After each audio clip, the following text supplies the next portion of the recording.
استئناف السنغال أمام الطاس مخاطرة قانونية أم فرصة للمغرب؟ بقلم الأستاذة فاتحة شاطر. وقبل المتابعة لا تنسوا الإعجاب والاشتراك وتفعيل زر الجرس.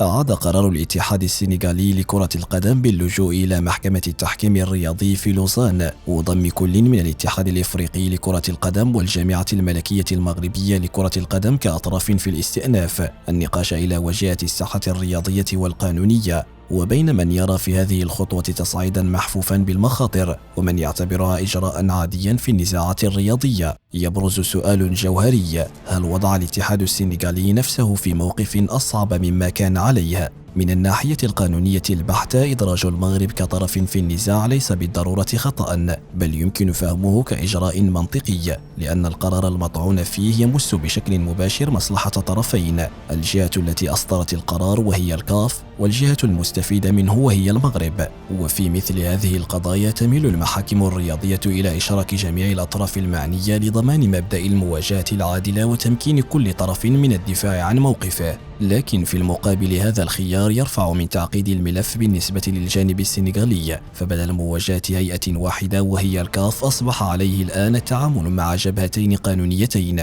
جهة تنظيمية تمتلك خبرة قانونية كبيرة في لوائح المسابقات، وطرفا مباشرا وهو المغرب لديه بدوره مصلحة قوية في الدفاع عن القرار وقدرة على تقديم معطيات ميدانية وتقنية داعمة لموقفه. هذا التعدد في الأطراف قد يضعف هامش المناورة، خاصة إذا كانت الحجج القانونية غير متماسكة بما يكفي. أما بالنسبة للمغرب فإن دخوله كطرف رسمي في النزاع يمنحه بالفعل موقعا أقوى للدفاع عن موقفه، إذ لم يعد مجرد مستفيد من القرار بل أصبح فاعلا مباشرا في مسار التقاضي. هذا يعني إمكانية تقديم دفعات مستقلة واستثمار كل ما يتوفر عليه من معطيات تنظيمية وتقنية، خصوصا تلك المرتبطة بسير المباراة والظروف التي أحاطت بها. مع ذلك من المهم التمييز بين التحليل الواقعي والخطاب المتحمس، فمحكمة التحكيم الرياضي لا تبني قراراتها على الانطباعات أو قوة الملف إعلاميا، بل على أسس قانونية دقيقة: احترام المساطر، تفسير اللوائح، ومدى ثبوت الخروقات.